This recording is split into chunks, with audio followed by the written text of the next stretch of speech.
The Bible Review. I keep plugging this magazine. And because I keep plugging it, I'm going to keep quoting from it under the assumption that the editor will appreciate it and not sue me for copyright. They just got sued for copyright on a interesting. They released a number of lines of a Dead Sea text, and an Israeli scholar who had been working on it sued them and won. It was quite an interesting case.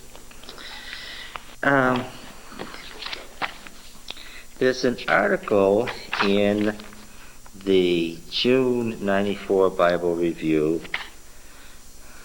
by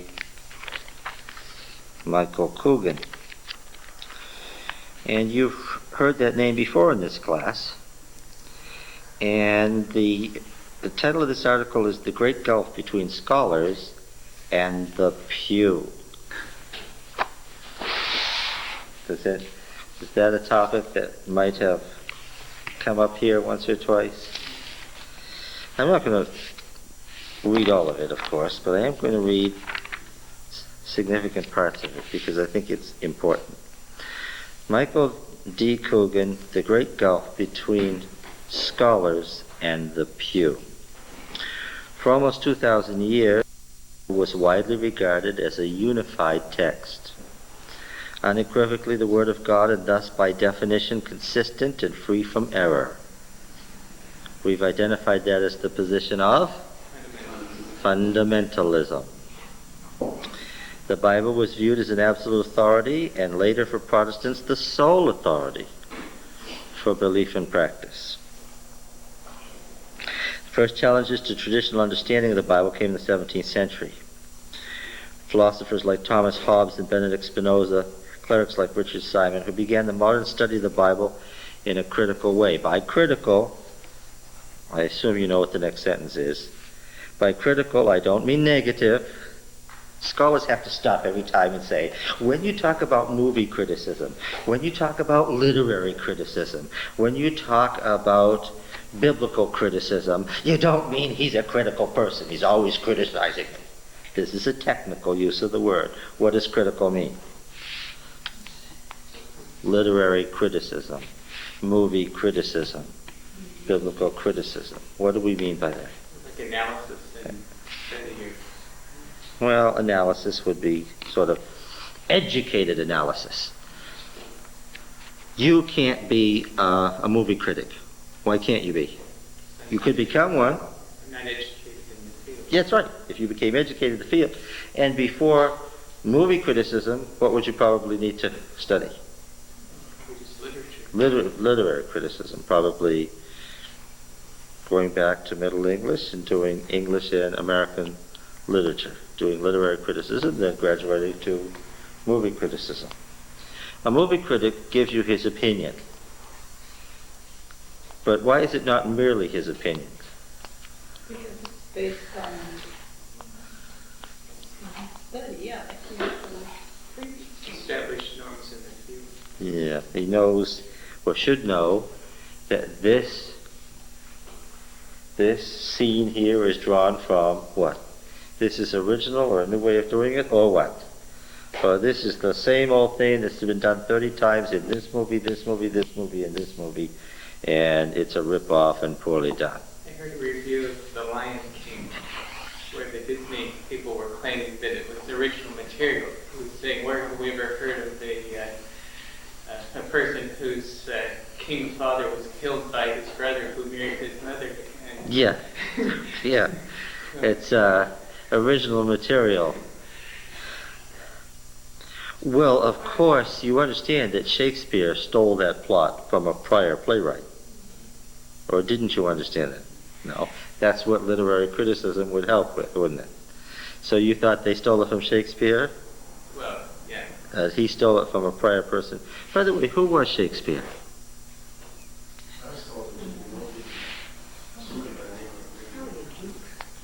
Yeah. Was it the Duke of Gloucester, or was it that theater owner? Yeah, that's the sort of thing that criticism asks. Okay? Like criticism, just a minute, I don't mean negative, but free of presuppositions, or at least self-conscious about one's own presuppositions. These pioneers challenged traditional views about biblical authority and authorship by appealing to common sense, logic, and the historical method. By the 19th century, their approach had gained considerable momentum. One of the most significant books relating to the New Testament was The Life of Jesus, 1839, by German scholar David Strauss, who for the first time provided a clear statement of the relationship among the synoptic Gospels, Matthew, Mark, and Luke. You know that they are based one upon another, right? For the Hebrew Bible, or the Christian Old Testament, the most influential work by far was the Prolegomena to the History of Israel, 1878, by Julius Wellhausen. I presume that this has sunk into your minds by now, but in case my mentioning it over and over again hasn't called your attention to it, let me just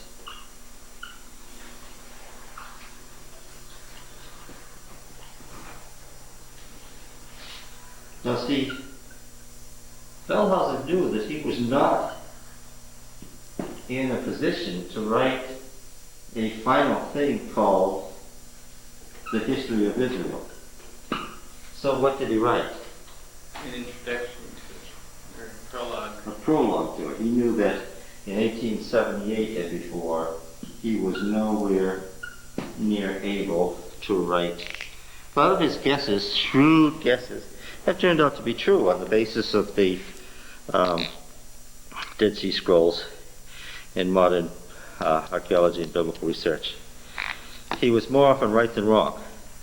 This is the man that is vilified at the Seventh-day Adventist Seminary by certain teachers as the bad guy, the liberal with the J, E, D, and P. This is the bad guy who, as I'm going to say again, was nearly always right in his guesses. A couple of places he was wrong, where he violated his own precepts. But this is the guy who looked at the text so carefully that even in the middle 19th century he could figure out what? Their sources and their probable divisions. Yeah. During the same period, thousands of ancient texts in languages such as Assyrian, Babylonian, Aramaic, and later Sumerian and Ugaritic were excavated, deciphered, and translated. Many of these texts had close or even verbatim correspondences with biblical passages. Now that's not news to you, isn't it? Had close or even verbatim correspondences with biblical passages, so that the view of the Bible as a unique document without parallel came under irrevocable challenge. What does that mean? It means the idea that the Bible's words are unique to the Bible is forever gone. The only way you can believe that that is true is by ignorance. As long as you're ignorant enough, you can be a fundamentalist. Okay? And the way to salvage fundamentalism, of course, is to remain ignorant. However, let's see. Finally, there was an exponential growth of scientific knowledge. The Bible was simply not true, or not simply true, in the sense in which it had been for so long considered. Its cosmology, anthropology, and chronology were often just wrong. For the most part, scholars engaged in this new criticism not only were they believers, but ordained clergy, generally seminary teachers. The results of the work may be summarized as follows. The Bible is not one book by a single author, but, as the Bible itself clearly indicates, it is many books by many authors who over the course of more than 1,000 years. Moreover, the Bible contains different points of view, often contradictory understandings and formulations about the nature of God and our relations with Him and with other human beings. The Bible is not, in any simple sense, the Word of God, but rather the words of Amos, Isaiah, Luke, and Paul. nor is the authorship of the Bible that is credited by myth, legend, history, sometimes, historically accurate. Moses did not write the Pentateuch. David did not write most of the Psalms. Solomon did not write the Song of Solomon or Ecclesiastes. Should we all get that? Agree with this thoroughly. Isaiah did not write the entire book attributed to him, which is certainly the case. Paul did not write all the letters published under his name. Closely related issues of authorship, and even more significant is the question of consistency. It became clear, for example, there was no way to harmonize certain conflicting biblical details. For example, the conquest of the land of Canaan by the Israelites. Was it a rapid series of military victories or a slow process of assimilation, or both? Was Jesus born in a stable or a house? Who knows the answer to that? Somebody here know the answer to that? Here's a more direct one. Was Jesus born in Bethlehem or Nazareth? Better be careful how you answer. If you say Bethlehem, you're going to betray your ignorance of some other statements in the Bible. Did his active career last several years or only a few months? Was he absolutely or only theoretically opposed to divorce? Freed from dogmatic constraints, some scholars also pointed out that the Bible did not speak with one voice on more profound theological issues as well. The result, then, of what is now often called the historical critical method was an understanding of the Bible as a collection of historically conditioned documents. Historically conditioned documents reflecting the biases, backgrounds, and idiosyncrasies of the authors. But this understanding has had remarkably little effect on the way most people in our culture, whether religious or not, think about the Bible. This is evident in the way it's quoted by politicians, popes, and pundits, and is most evident to me in the students that I have taught for the last 20 years, and I agree with Coogan on this. Here is research that's 200 years old, and I have gone through misery with you people in the last 4 classes. This is not new stuff.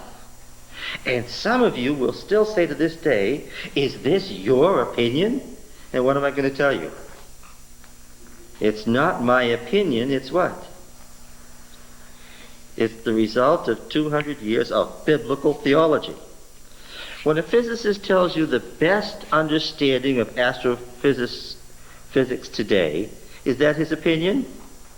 Yes. And what else is it? It's his opinion based on the state of scholarship in that field.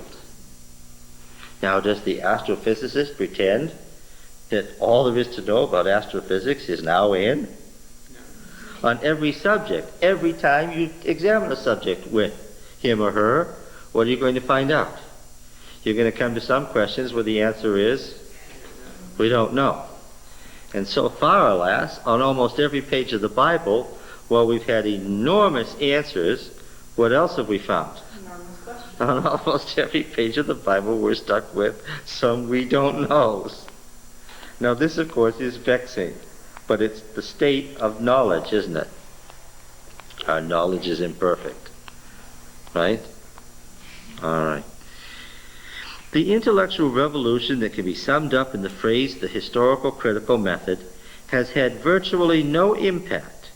Most people today view the Bible not very differently from the way scholars and laity alike viewed it before the Enlightenment, naively and pre-critically. Isn't that interesting? Is there any other field where people still think about that field as they did in the 1700s?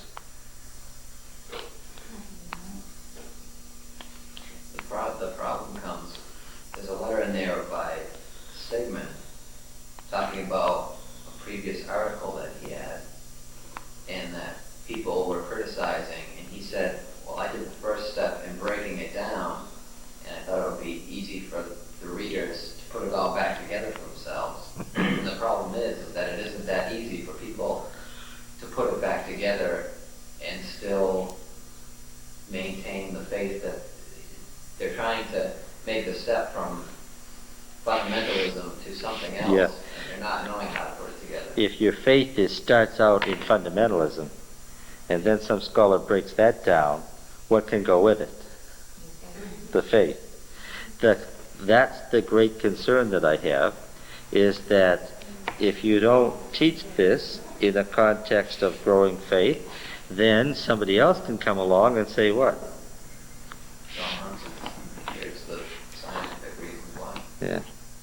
I had a church administrator ask me, is the historical critical method good or bad?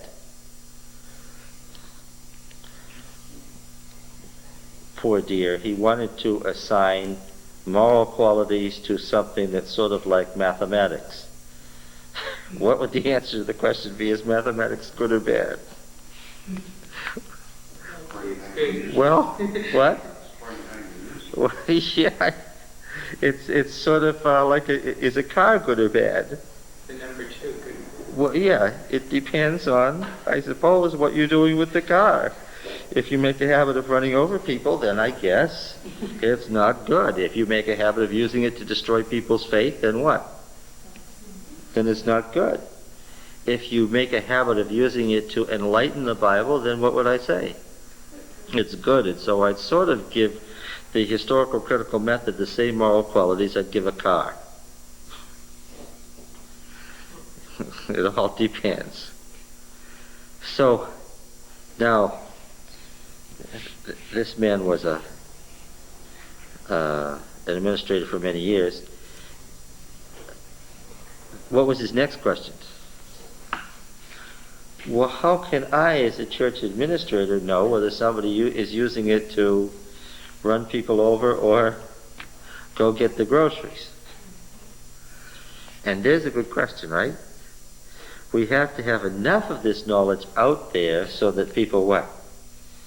Can say, well, this person has really run together his conclusions with his presuppositions and hasn't demonstrated the facts and hasn't used the method well, and this is not supported.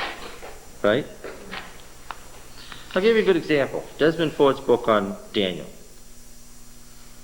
In Daniel 8, he's got all this stuff about the papacy. In Daniel 11, he's got all this stuff about Antiochus Epiphanes.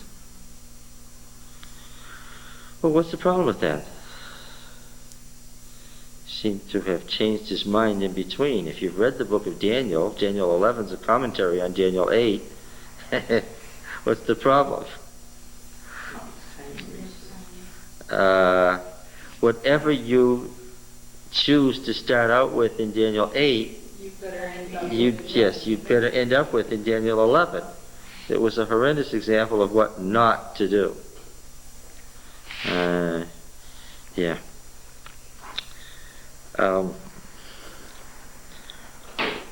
Why have the results of the historical critical method, though broadly accepted by biblical scholars, had so little influence? Partly because the churches correctly perceived the results of biblical scholarship as an implicit and even explicit challenge to their authority. If the Bible is not free from error and not consistent, then so too must subsequent formulations, whether conciliar, pontifical, or episcopal. Christian leaders especially have therefore restricted the exposure of most people to the Bible. For centuries there's been a kind of a canon within the canon, a selection of biblical texts used in liturgical contexts that are therefore the principal contact most believers have with the Bible. Right? We said, for instance, that we would not expect a whole lot of 1 Samuel 28 to turn up in Adventist contexts, Adventist meetings and church meetings and sermons and stuff, at least not what it says exegetically, right? Say, Roy, all those texts about Sheol, there's hundreds and hundreds of them, they're in poetic passages. So maybe it's all just meant to be taken poetically and not very literally. What do you think? No, I don't think that makes a lot of sense. Because something's been imported doesn't mean that it's not to be taken. In fact, on the other Have hand, the Old Testament poetry? or- Yeah, the principal vehicle by which, truth was expressed was in poetry. in poetry, yes. And then, of course, the argument founders on this very passage. You can say that all that stuff is Sheol is in poetry until you come to 1 Samuel 28, and then what are you stuck with? Your argument founders upon the fact that in cold, hard prose, the author says what? Well, the author was influenced by all these poetic. Poetic, yes. Yeah. Yeah, that's right. Okay. All right. So is there a canon within a canon? I think there is. Yeah. Now, every religion has its own particular canon. Let's take a crack at the Adventists. No, let's not. Let's take a crack at the Lutherans first. Let's try a Lutheran canon. What would be a typical Lutheran canon? Romans and Galatians. Romans and Galatians would be very, very big. What else? Some gospel material? Yeah, Romans, Galatians, some of the gospel material, maybe selections from the book of Acts, and maybe some other Pauline epistles. That would be de facto a real good Lutheran canon. Scratch James. Yeah, you wouldn't want James or Revelation or stuff like that in there. It just wouldn't go very well. Okay.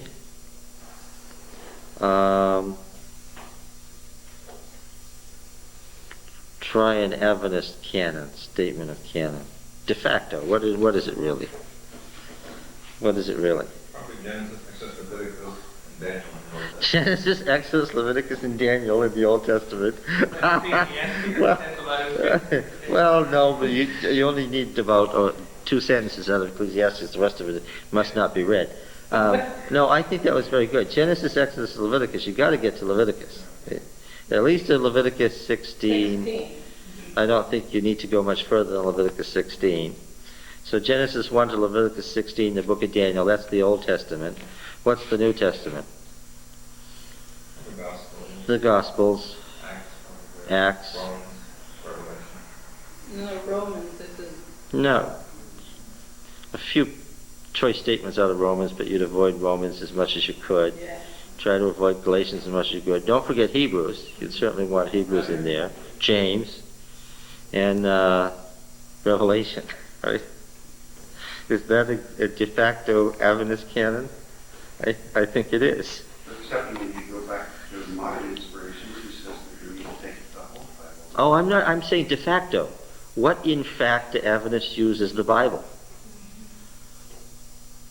We're not saying what. Yeah, okay. Would you include that in there? I don't think that there's anything in Isaiah that Adventists use other than a couple of messianic texts at Christmas time.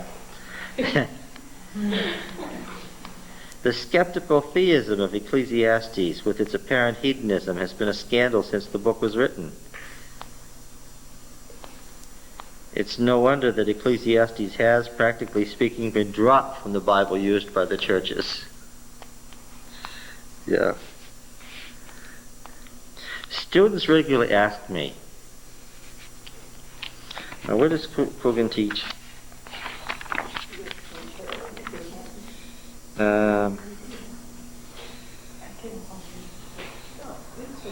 He's now professor of religious studies at Stonehill College in northeastern Massachusetts. Has taught at Wellesley and Harvard. He taught a very fine seminar in early Hebrew poetry that I took at Harvard.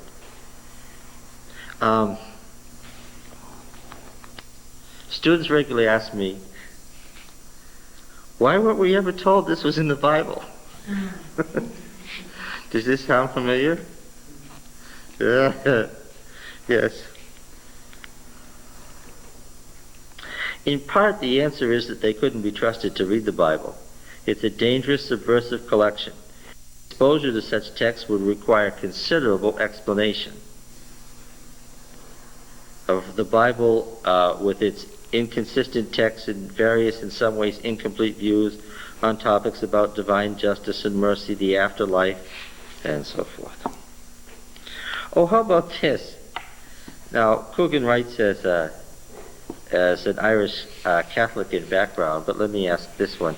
He's speaking, most Christian thinkers, following Paul rather than Matthew or James, have rejected the binding force of hundreds of biblical laws. Their only enduring significance is predictive or typological. They point somehow to Jesus.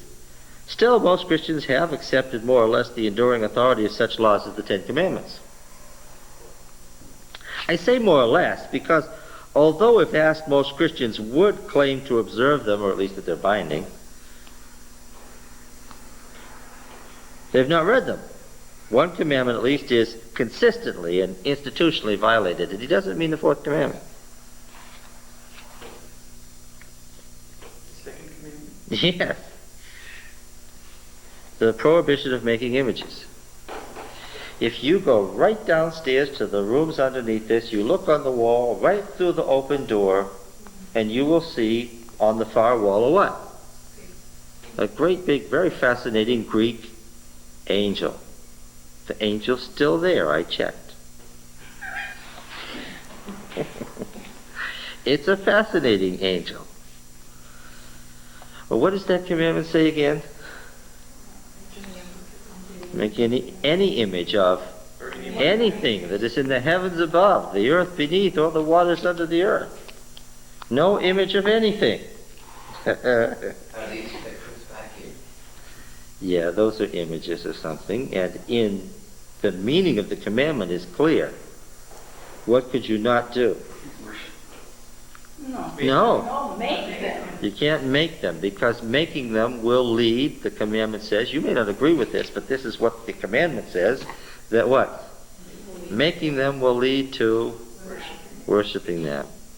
Make no religious icons at all.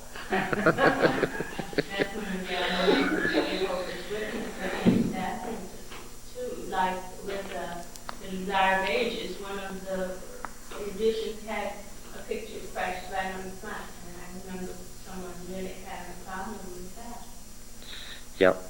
The long tradition of religious art depicting biblical heroes and even God clearly violates the second commandment, as the ancient iconoclasts and more recent Puritans recognized.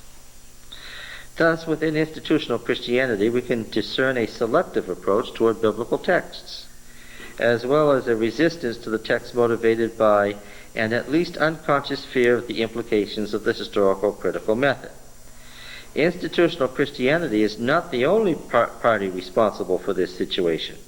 The widely accepted scholarly ideas have not penetrated the thinking of the laity is partly the fault of biblical scholars themselves. One area especially lacking in courage is Bible translation. Many translations do not convey exactly what the original biblical languages, Hebrew, Aramaic, and Greek, say. In this way, translators avoid shocking people by making the Bible seem like one book with internal consistency. It all sounds the same. Well, it sort of all sounds the same till I read it out loud to you, and then what? Then even in the masked language of the formal prose of biblical translations, all sorts of awful things come out, don't they? But again, the translation does do what to the text? It levels it and makes it sound the same.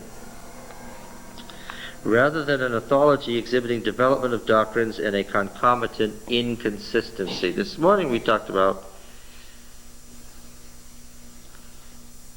what are the Sadducees? The Sadducees don't believe in life after death, she said, which is not at all what the Gospels say about the Sadducees. What do the Gospels actually say? Don't believe in the resurrection. Yeah, and not believing in a bodily resurrection, is that the same as not believing in life after death? No. if you didn't believe in life after death, why would you be a Jew? Why would you be a Jewish priest? What would be the point? No, but in her avidous mind, to say that the Sadducees don't believe in the bodily resurrection meant what? That they didn't believe in that. Yes, because she read into it her Her own preconception, yeah. And she's not the first or the last person to do that, is she? One example he uses is the sons of God. We founded on this in Genesis 6. A group of divinities called the sons of God, associated with Yahweh, the personal name of the God of Israel. Most translations render with phrases something like heavenly beings, members of the heavenly court, obscuring the clear idea of a high God presiding over an assembly of other deities, a concept the Israelites shared with their ancient Near Eastern neighbors. And then, of course, angels. Angels were originally lesser deities who were messengers, right? All the gods had going before them what? Messengers who brought their tidings. And of course, that word in Hebrew, malach, in Greek, angelos, is our angels. But angels now have been reduced to our Greco-Roman semi-deities, the hermaphroditic half-woman, half-man, white eagle-wing angels that we know so well. Nothing like the cherubim and seraphim of the ancient Near East. Various forms of a Hebrew root meaning to prophesy, used in the Bible for both prophets of Yahweh and prophets of Baal, the Canaanite storm god. Both Elijah and his adversaries on Mount Carmel are prophets. Yet in most translations of 1 Kings 18, the latter rave rather than prophesy. What, do you have a Bible with you? 1 Kings 18:29.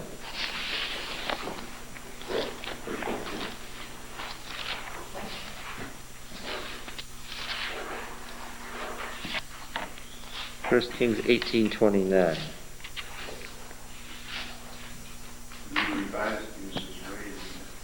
Well, in doing that, they stayed with the Revised Standard Version's raved. New King James says prophesied. New King James says prophesied.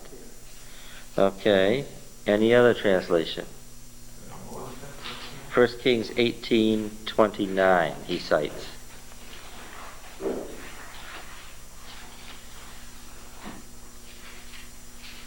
What do you got? Anyone? Okay. What? Frantic prophesy. What translation do you use? NIV just sort of adds in frantic just to, yes. Any other? Gratuitously adds frantic, huh? All right. But of course it's just the word for prophesy. Hebrew word is the same. Oh, here's an interesting one. This is an interesting example. Zechariah 9:9.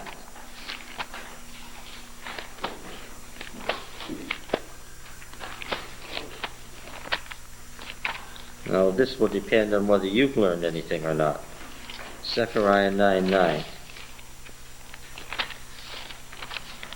Zechariah is the next to the last, right? Yeah.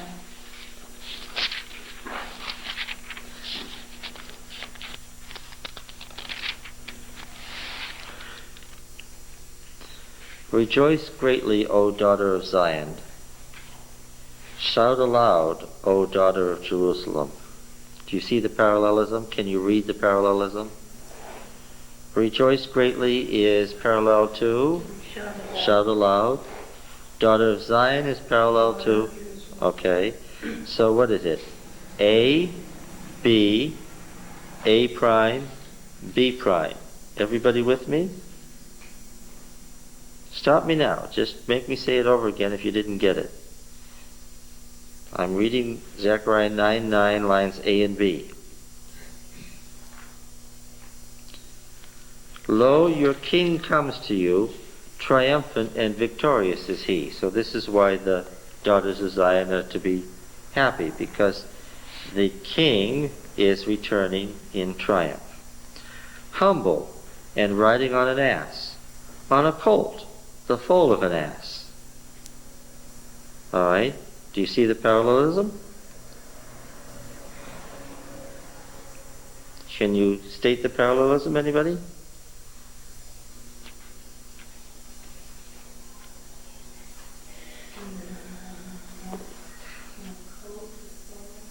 So how many animals are there? There's one. There's one. Humble riding on an ass is parallels with a colt, the foal on an ass. Does everybody understand that we have parallelism here describing the animal? But there's how many animals? One. That's obvious, isn't it? It should be fairly obvious, unless you're really dense, that the king can only ride on one at a time. Well, the news isn't that good. I said unless you're fairly dense. Matthew 21.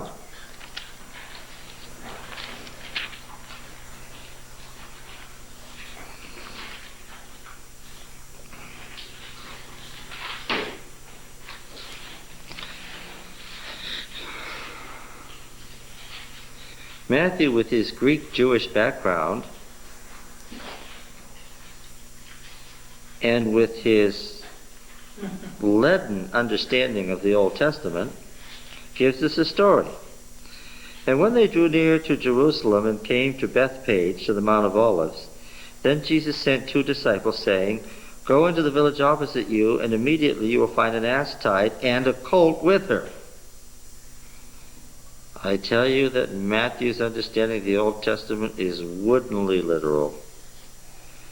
Like a lot of Jews of his day, he had a leaden understanding of the Old Testament, and that's why his gospel worked at the time.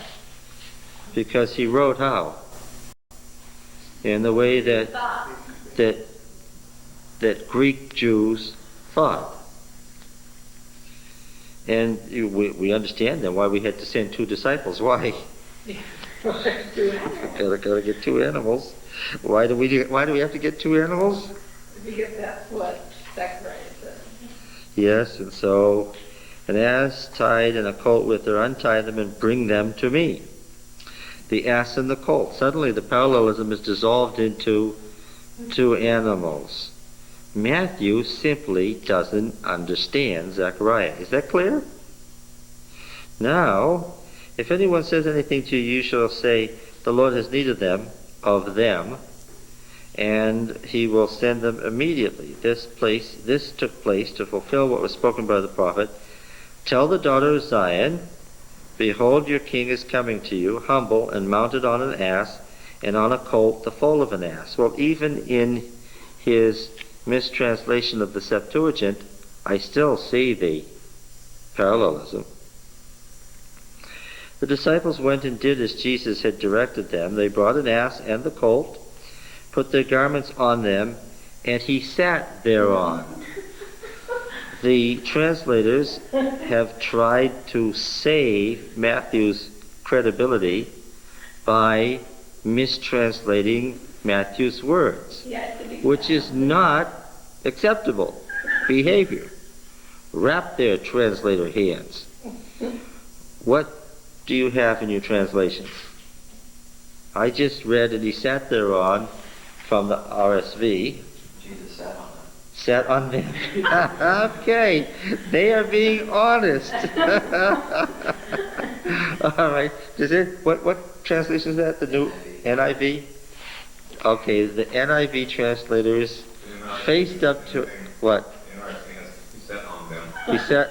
The new RSV faces up to reality, and okay, here they have improved on the RSV by translating the words as they are. Anybody else? The same on me. New King James says what? On them. On them? Oh, so here's a crux where the modern translations are facing up to reality. Okay. By the way, this then produces one of the funnier pictures in the Bible. It would be an interesting sight. Yes, it would indeed. Yes. Which, of course, then leads you to all sorts of interesting questions about the nature of the authorship of Matthew, which we're not going to deal with now. Oh, shucks. All right. Most biblical scholars like me became interested in the Bible for what may be characterized as essentially pious reasons. But a modern critical study of the Bible can be discomforting. Does anybody agree with that? Because study may lead to disbelief, it is easier to focus on the constant new discoveries instead of the Bible itself. Right? So, in an Adventist context or similar conservative context, what will you hear about? Breakthroughs that confirm the Bible. Yeah, breakthroughs that confirm the Bible. You hear an endless stream of stuff about archaeology, but not what? The Bible. Archaeology is a peripheral study to biblical theology. Biblical theology is what? The study and exegesis of the text itself. And yes, you see this in Adventist periodicals all the time. Here are these archaeological discoveries that confirm the Bible. And that's interesting, but what? It's not dealing with biblical theology itself. And as long as you do that, what are you essentially doing with people? You're keeping them where? In the dark. They're not offense. Away from the text, away from the text, Yeah. everything. You really wouldn't imagine that Adventist leaders would keep Adventists away from the text of the Bible, would they? Did I hear you say, Well, I'll tell you what my department chairman said to me after a couple of years of teaching at AUC. He said, don't tell the students everything you know. You don't need to upset them. So in other words, his suggestion was that as an Adventist Bible teacher, I should do what? Yes. I should essentially what? Please. Act as a what? As a censor to the Bible. And do what? Edit. Yes, edit it, exactly. Edit it so that it's acceptable. As long as I, yes. But there's another side of that too. God treats us that way because truth develops and grows. Oh, you have to lay a background. You don't have to say everything that you know on the first day. But nevertheless, if you're building a background, what? You have to keep building. We should move from the milk to the meat at some point. Yeah. Yeah.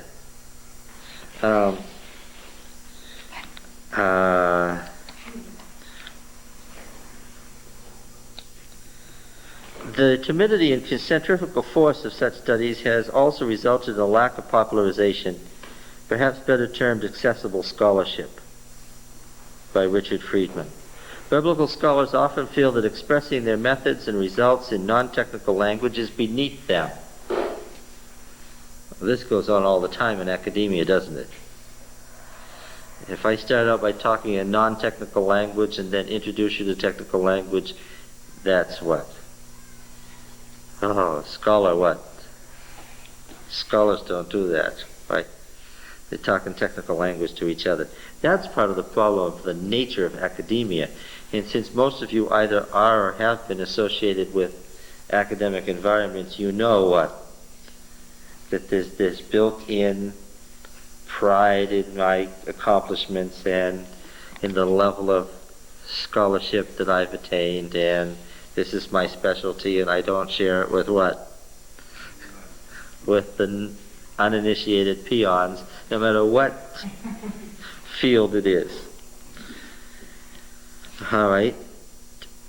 To some extent, he writes, this is a product of the American academic system. Dr. Coogan is being very blunt here. This is a very blunt article and very, very well phrased, which values the esoteric over the elegant. Thus, biblical scholars often leave the field to the pious and the ignorant. Yes.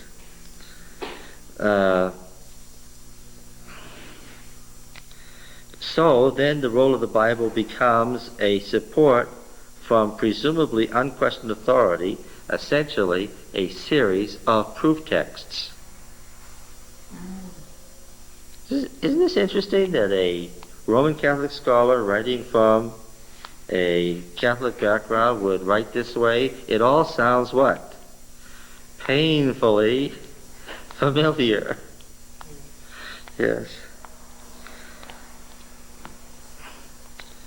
Okay. There was an article in here, a letter.